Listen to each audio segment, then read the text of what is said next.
Hi all and welcome to the final portion of tonight's show. The reason for doing this piece will become heavily evidential in the coming days and weeks.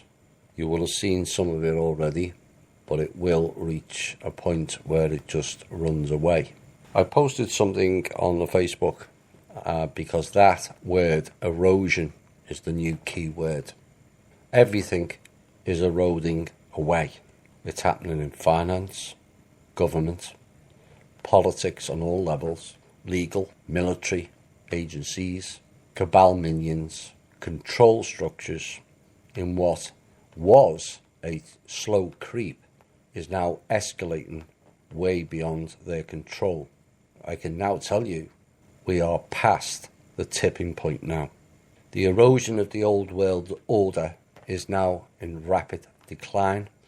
An order that reigned under the banner of chaos, an order that failed in its mission to destroy us, an order that failed to carry out the harvest programme, an order that failed to fulfil their Draco contract, an order that has lost allegiance with many of the other beings here, and an order that failed to follow in the lizard steps of Marduk, an order that failed badly in underestimating the will of the few who originally stepped up, who with no finance, little resources, and to date very little so-called authority support, that dared to take on the task of bringing down a whole system. That system that was so deeply embedded that so few have seen, and hardly anyone can grasp the enormity, complexity, or depth of that system.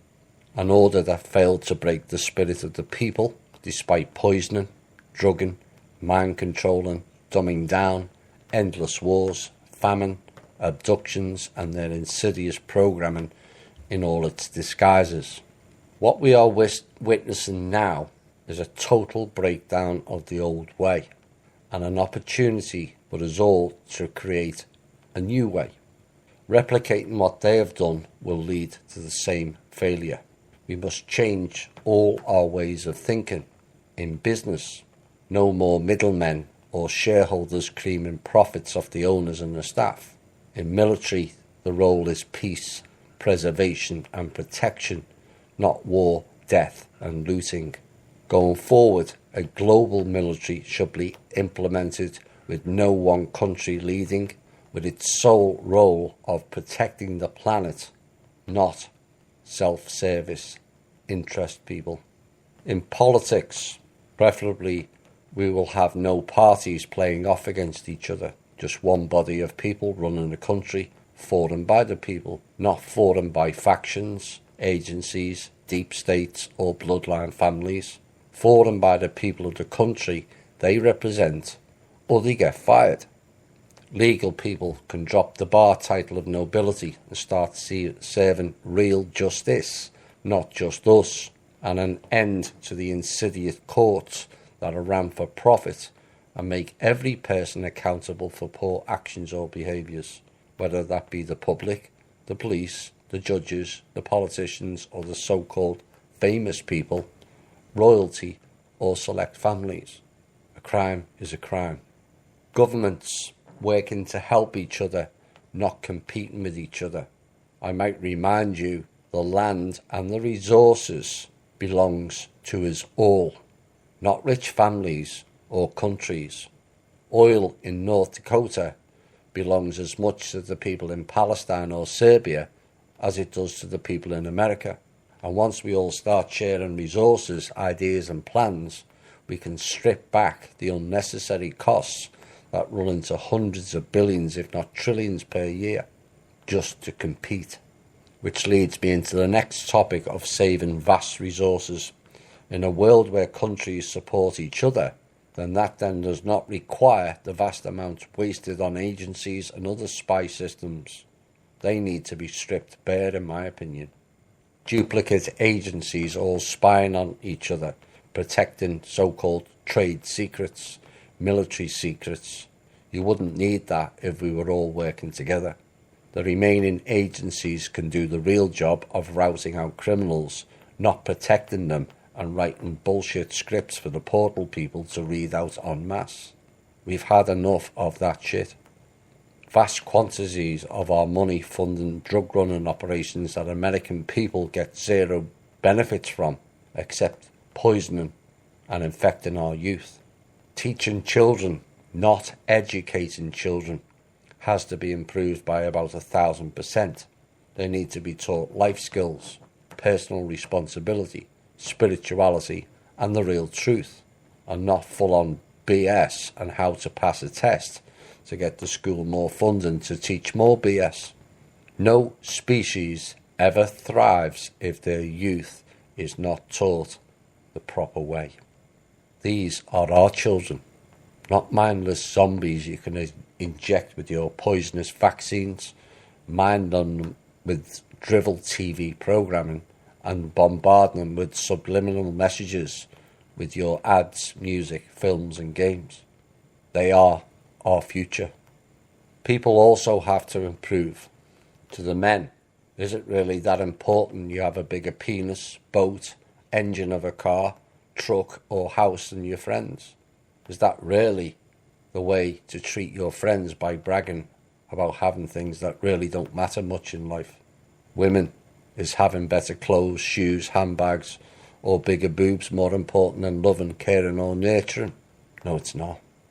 You see, this world currently is all about competition. It even applies in misery. One person says my life is this and that, and the other, and someone always chimes in and says, well, my life is worse than that, like in some way it's better.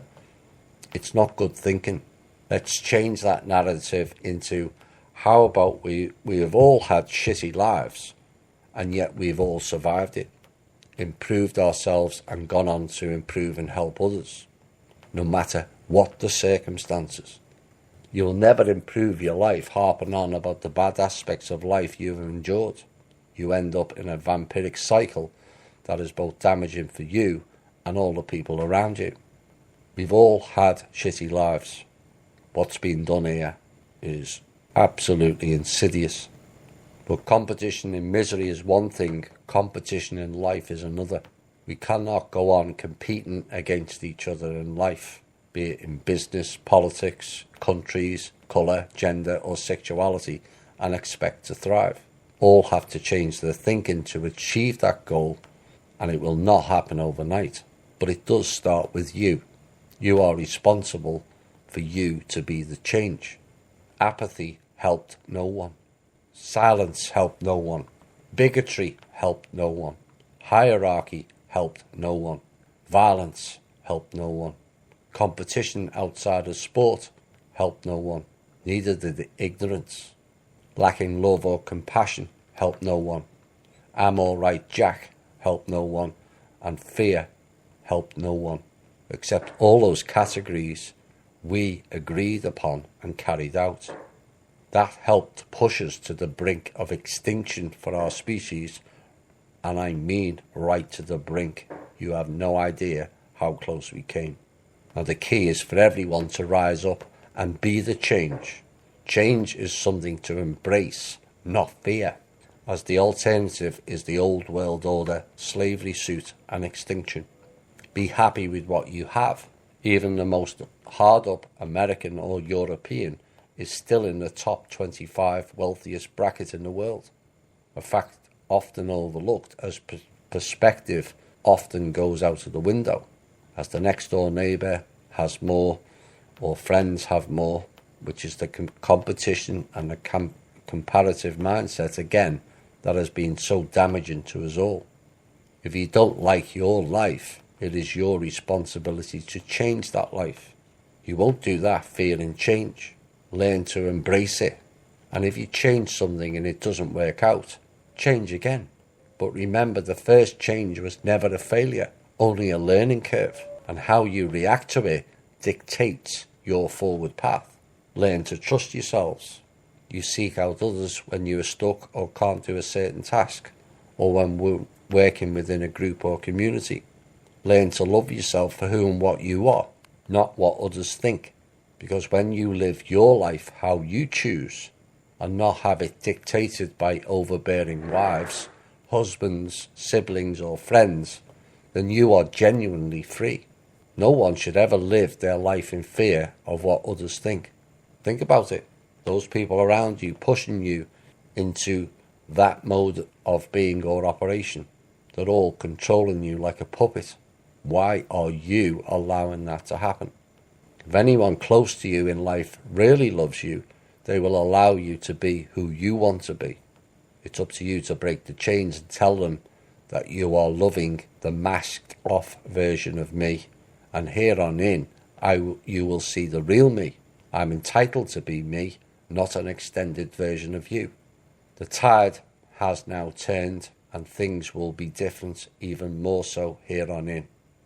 They can't turn it back. If your focus is when is the Fed, the IRS and chemtrails, wars or government officials ending or going down, please stop and think there is way too much going on and things to take care of currently, and things will take a while before individual aspects are dealt with, processed, then deleted or repurposed in a better way.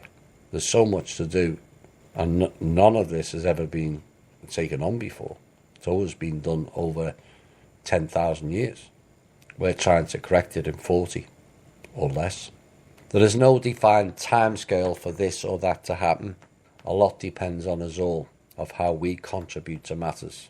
But griping when is this or that ending, or when is this or that starting, does not help the people at the top that are doing things. The focus is, what can I do? Have I done my inner and shadow work to prepare me?